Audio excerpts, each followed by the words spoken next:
The reaction of the labour movement depended on whereabouts in the country the labour leaders were. So in the northeast there would have been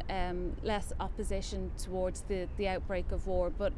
amongst more Republican-minded trade union leaders there was complete opposition to what Connolly in particular would have regarded as a war of competing imperialism. So he didn't feel that it was a war to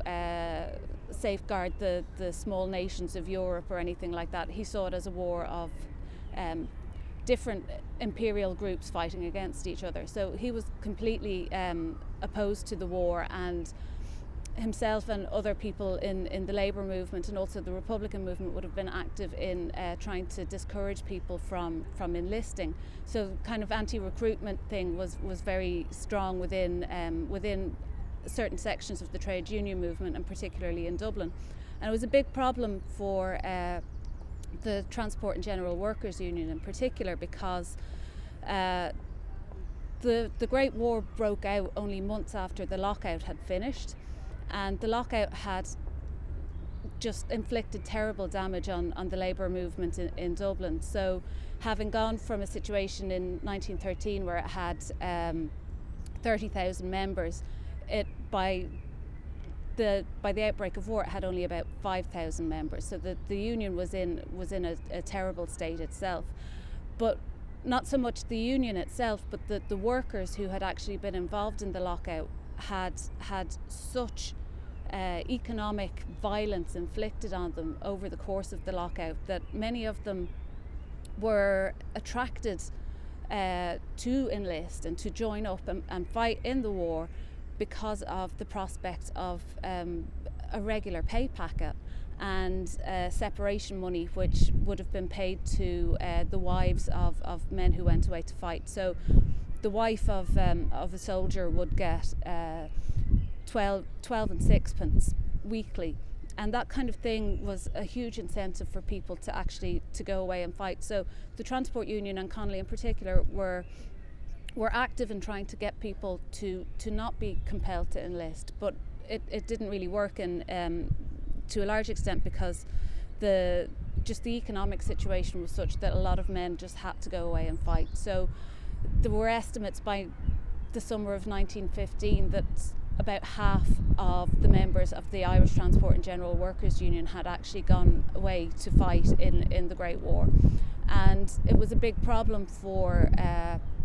recruitment agents as well, because there was a sense among certain sections of the population that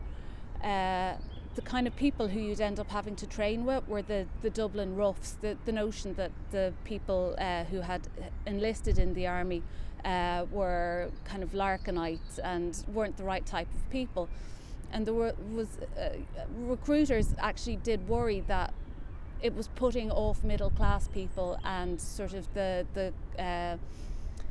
commercial classes and the farming classes, the idea that they would have to serve alongside or train alongside members of the Dublin working class. And they actually complained that they reckoned that the class consciousness amongst Irish people was, and class prejudice against working class people was far greater in Ireland than it was elsewhere. So certainly the reaction of the trade union movement as a whole is difficult to gauge, it was different because you had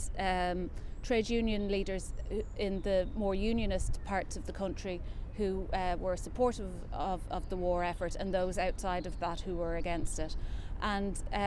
because the trade union movement was an all-Ireland body, there was a concern amongst people within the movement that the war wouldn't split the working class. So in actual fact, the Congress, the annual Congress in 1915 was cancelled so that there wouldn't be a fight over reactions towards the war. On a very practical level, the Trade Union Congress was worried about the impact that economic factors were having on working people. So one of the first impacts that the war had was that food prices shot up, and so there was a concern that the Trade Union Congress put out a pamphlet at the beginning of the war called why should Ireland starve? This idea that working people were going to suffer shortages because of the war, and this idea that workers should make sure that they weren't actually priced out of the market in food. So the reaction of the trade union movement was practical in terms of trying to make sure that people didn't starve, that they could still afford to eat, and also that within certain sections that to encourage people not to enlist and fight in the war but to stay at home.